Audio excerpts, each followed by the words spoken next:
السلام عليكم ورحمة الله وبركاته. بسم الله الرحمن الرحيم. الحمد لله رب العالمين. والصلاة والسلام على سيدنا ونبينا وحبيب قلوبنا أبي القاسم المصطفى محمد وعلى أهل بيته الطيبين الطاهرين المعصومين. قال تعالى في كتابه الكريم: أعوذ بالله من الشيطان الرجيم. بسم الله الرحمن الرحيم. يا أيها النبي قل لأزواجك وبناتك ونساء المؤمنين يدنين عليهن من جلابيبهن ذلك أدنى أن يعرفن فلا يؤذين وكان الله غفورا رحيما. صدق الله العلي العظيم. Tonight I'm going to discuss the issue of hijab. Many sisters asked me to speak about it. I know I've done this in the past, but tonight let's dedicate a few minutes to discuss the issue of hijab, and tomorrow the right of divorce for women. I will discuss it tomorrow, Friday night, inshallah. As to the first one, I have 3 parts. This subject is divided into 3 parts. Part number 1, it's a question. Is hijab mentioned in this book or not? And if it is mentioned, is it just a recommendation or it is a necessity? It's an obligation. This is one question. The second is, what is the meaning of hijab? Is it just a piece of cloth that women put on their head and that's it? Or it's about behavior, it's about morality, it's about an attitude. And the third one, how do we introduce hijab to our daughters, to our sisters?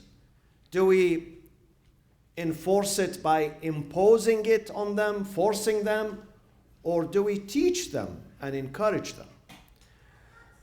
So now we come to the first part. Where is it in this book? It is in 3 different chapters, 3 different locations. First location, chapter 24, Surah An-Nur. It's mentioned in this book, in Surah An-Nur. Part of it uses the term khimar. And khimar, it's scarf. Khimar in Arabic simply means scarf, wearing a scarf, wearing kerchief or scarf. And it says, وَلْيَضْرِبْنَ بِخُمُرِهِنَّ عَلَى جِيُوبِهِنَّ. Women, Muslim women, should draw. يَضْرِبْنَ here does not mean strike, because ضَرَبَ has many. The verb ضَرَبَ has many meanings. One of them is to strike, but the other is to travel. وَإِذَا ضَرَبْتُمْ فِي الْأَرْضِ, to travel. The third one is to draw. To draw upon themselves, وَلْيَضْرِبْنَ بِخُمُرِهِنَّ, with their scarves, plural, عَلَى جِيُوبِهِنَّ. Jiyub in Arabic is this area, the breast area, the chest. This area is called jiyub. They used to leave it open, so Islam says they draw it on their head and their chest, this area. So this is one, Surah An-Nur. 2 other verses in chapter 33, Surah Al-Ahzab. One is verse 53 and the other is verse 59. So check them out tonight if you go home. Check them out. Chapter 33 is Surah Al-Ahzab. One is 53, one is 59. In 53, God uses the term hijab here. وَإِذَا سَأَلْتُمُهُنَّ مَتَاعًا فَاسْأَلُوهُنَّ مِنْ وَرَاءِ حِجَابٍ. If you ask the wives of the Prophet, then you have to ask them behind a screen. مِنْ وَرَاءِ حِجَابٍ. In 59, 33:59, it says, يَا أَيُّهَا النَّبِي. This is a directive. This is a directive. يَا أَيُّهَا النَّبِي. قُل, say, command, order. قُل لِنِسَائِكَ. Begin with your family. Because if you can't teach your family, you would not be able to teach others. You have to convince your family first. They have to be role model. قُل لِنِسَائِكَ, your wives. وَبَنَاتِكَ, and your daughters. وَنِسَاءِ الْمُؤْمِنِينَ, and the women, the virtuous women in the community. قُلْ لِأَزْوَاجِكَ وَبَنَاتِكَ وَنِسَاءِ الْمُؤْمِنِينَ. يُدْنِينَ, again yudnina, to draw down. Yudnina, from dana, to draw down. Yudnina alayhinna min jalabibihin, that they draw down their jilbab. And jilbab is what, my friends? Jilbab is the overcoat, or it's the outer garment that women wear. The cloak or the outer garment. Like mine, this is an outer garment. This is an outer garment. This is an inner, and this is an outer. And you don't want to see underneath, of course. You know. I have many layers, alhamdulillah.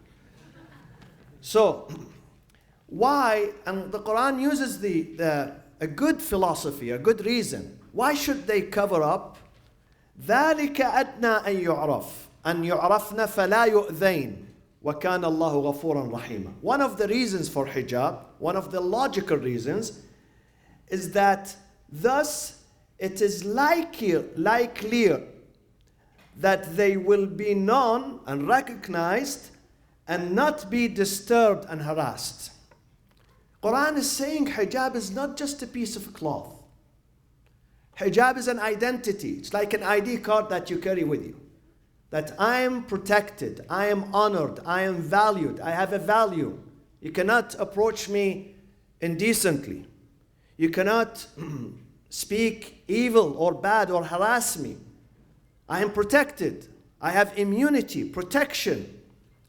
This is exactly one of the main reasons that women must observe the hijab. So these are the 3 verses in the Quran, and they are directives.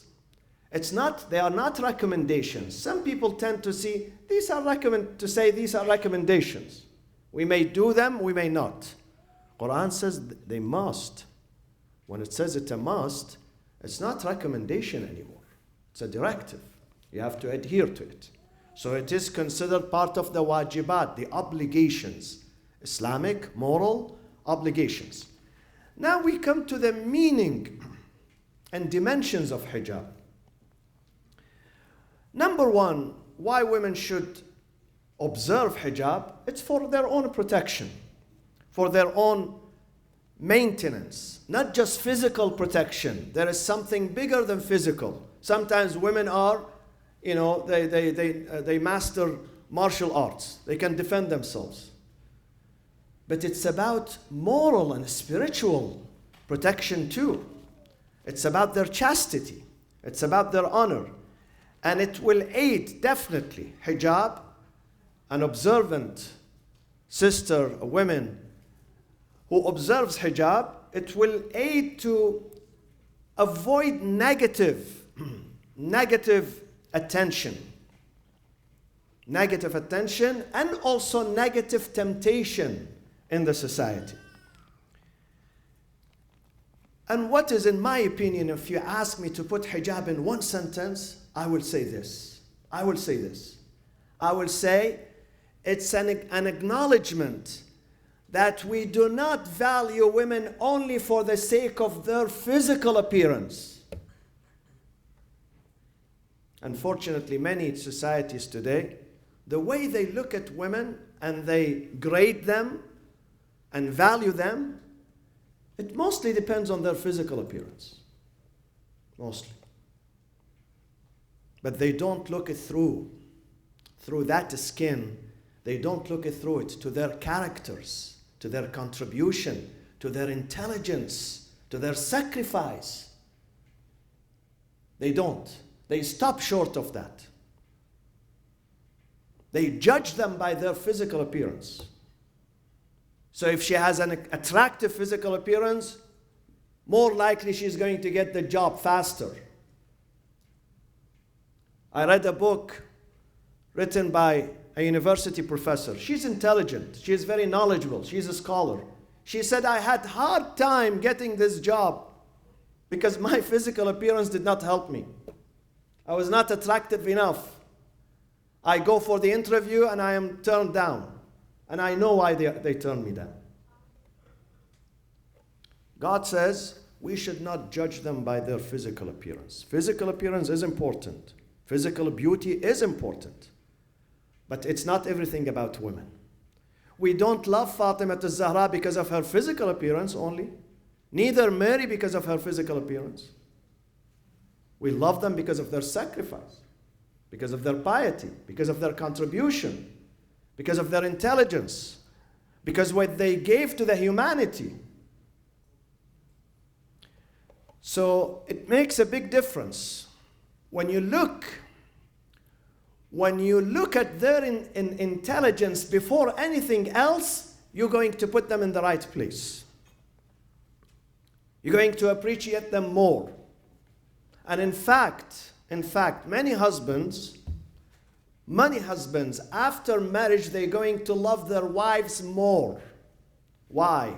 Because in the beginning of the marriage, he was attracted mostly by her physical appearance, by her beauty and attraction. He did not know her very well. But as they advance in age and they raise children and they stand together, they protect each other, they work together, they sacrifice for each other, he is going to find new dimensions of beauty, moral beauty, spiritual beauty in her, human beauty. So he is going to love her more and more. So this is the second reason. This is the meaning of hijab. And my friends, sometimes some Muslim women, they think hijab is just a piece of cloth. But I can speak whatever I want to say. I can mingle with people outside. I can go with men. I can dance in public. I visited some Muslim countries. I don't want to mention it. I don't want to hurt the feeling of people. But some Muslim countries. And I found some girls in hijab from head to toe. But they dance in public with men.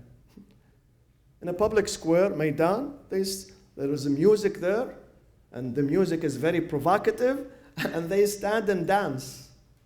What is the value of hijab here? If you are not protecting yourself, if you are displaying your body to strangers in a provocative way, then what is the value of this piece of a cloth that you are putting on your head? So hijab, yes, it is garment. It is, as the Quran says, jilbab, khimar, scarf. But this is 5%. 95% of hijab is behavior, my friends. It's when you are able to control your behavior. It's a moral hijab. Moral hijab. Not only for women, for men too. For men too. Moral protection. We need moral protection. You have to protect your eyes. This is why in Surah An-Nur, chapter 24, the Quran begins with this sentence. قُلْ لِلْمُؤْمِنِينَ يَغُضُّوا مِنْ أَبْصَارِهِمْ. Hijab begins with your eyes. When you cast down, when there is something provocative right in front of you, but you say, no, I have faith, I have God, I can look at God's beauty. And the same thing what he says to women, وَقُلْ لِلْمُؤْمِنَاتِ يَغْضُضْنَ مِنْ أَبْصَارِهِنْ. This is moral hijab. This is moral protection. This is the real protection. This is the real hijab. When you have self-control, when you don't allow yourself to watch, to see things, even if they sit right in front of you, you don't watch. You are protected. This is the real hijab. Many Muslim women, they observe the physical, but unfortunately they don't adhere to the moral hijab. They don't adhere. Now we come to the third point and the conclusion. How do we introduce hijab to our daughters? It's very difficult in this country, in America. Very difficult. There are many women who are virtuous, who are pious, but when it comes to hijab, they tell me, it's very difficult for me to observe the hijab. I'm a working mother. I have to work. The other day, the lady here said, I work in a bank here in Irvine. And the manager came and he told me, in a very obvious way. He didn't hide anything. He told me, if you want to continue with this, we're going to lose customers here. And my bank and my business is more important than you wearing, piece of cloth. So it is difficult. It is challenging here. It is challenging. It's not easy. It's not easy in this country for a Muslim woman to go out, to study, to go to school, to go to work, to go into the street with full Islamic attire. It's not easy. But I said many times, maybe on the day of judgment, God is going to say to those observing women who observe the hijab, is going to say, I'm not going to look at how much prayers you did or fasting or charity. I'm only going to look at your hijab. And you deserve paradise because of your hijab. So how do we introduce it? Do we impose it? We should not impose hijab. I disagree. I disagree with societies that they say to women, you must wear hijab.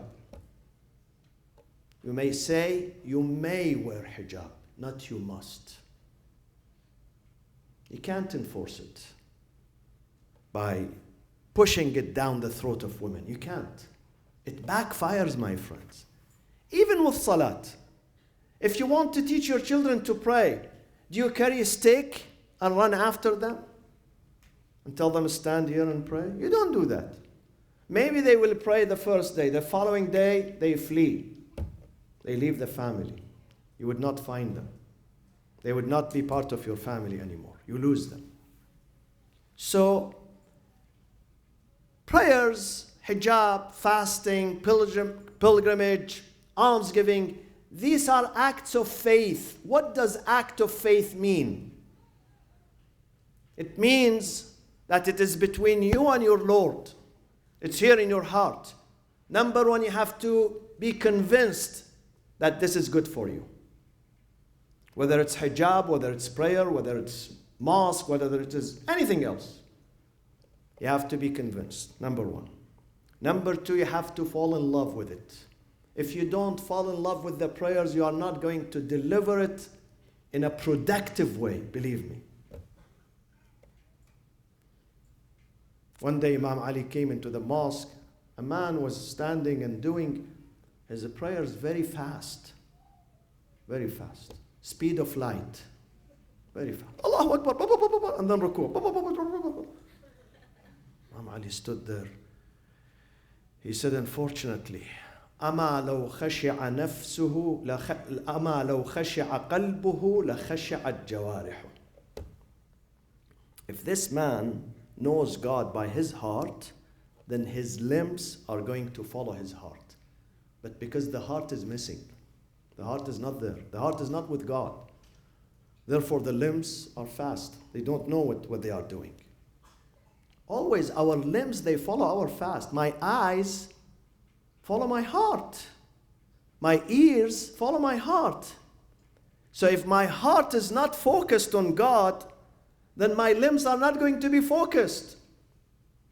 So they have to fall in love with hijab. And we have to teach our daughters, our sisters, our friends in the society, the value of hijab, the merit of hijab. Why hijab is important for her. I've seen many families when their daughters were 12, 13, 15, and they live in the family with their parents, they will put on the hijab.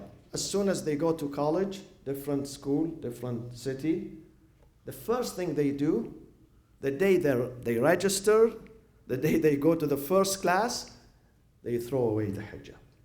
What does that mean? It means when they were observing the hijab with their parents, it was not real. They were not convinced. They were looking for an opportunity. Once they go somewhere else, without parents' supervision, they throw it away. Because they were not convinced in it. Because either the parents did not do a good job to convince them, or maybe the parents, they did. But they have personal choice. أَفَأَنْتَ تُكْرِهُ النَّاسِ. The Prophet says God says to Prophet Muhammad, what does he say to him? أَفَأَنْتَ تُكْرِهُ النَّاسَ حَتَّى يَكُونُوا مُؤْمِنِينَ. Do you want to force people to accept faith? You can't do that. You can't. You may teach, you may encourage. You may remind, فذكر. Keep reminding. But don't use violence. Don't use harsh words. In some societies, the way they look at women, they judge them by this piece of a cloth, which is very wrong. So if she has it on her head, she is Maryam, the Virgin Mary. But if she does not wear it, then she is something else. She has no worth. It's not good. Not good. Many women, they don't wear hijab, but they have very good relationship with God. And they need time. They need time. Let's not outcast them immediately and say, you have no place in the society. You can't come to the mosque. You can't enter this building because you don't put a piece of a cloth on your head. This is not good. This is going to backfire. And we've seen that. Leave them alone. Give them a freedom of choice, but with education and encouragement.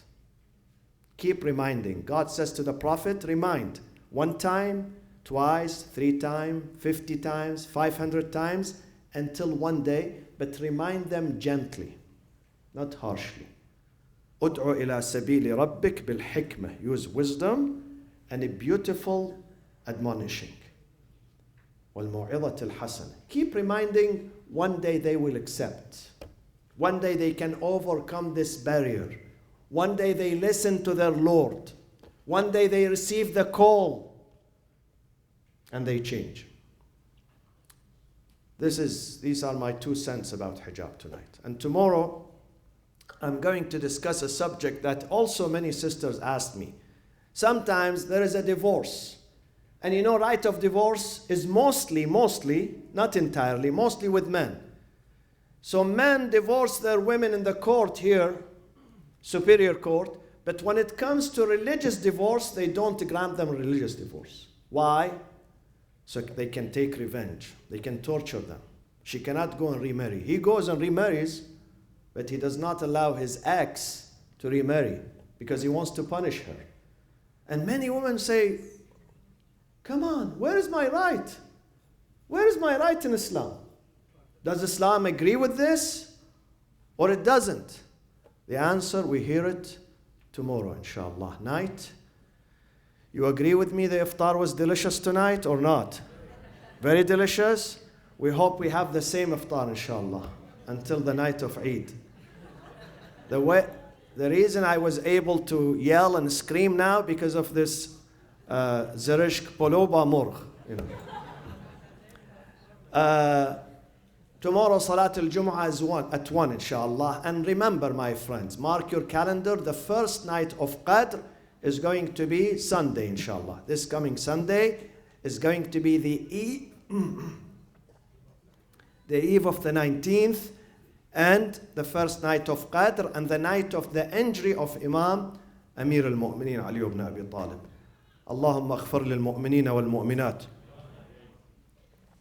والمسلمين والمسلمات الأحياء منهم والأموات تابع اللهم بيننا وبينهم بالخيرات إنك مجيب الدعوات إنك غافر الخطيئات. Oh Allah, accept our fasting, our prayers, our supplications, our Quranic recitation. Oh Allah, forgive us. Forgive our sins. We have loads and loads of sins. We want you to forgive as you promised in your book, as you promised through your Prophet sallallahu alaihi wasallam, that this month is the month of forgiveness. So we are waiting for your gift, and the most precious gift that you bestow on us is the forgiveness, inshallah. Wa sallallahu wa sallam ala Sayyidina Muhammad wa ahli baytihi at-tayyibin at-tahirin.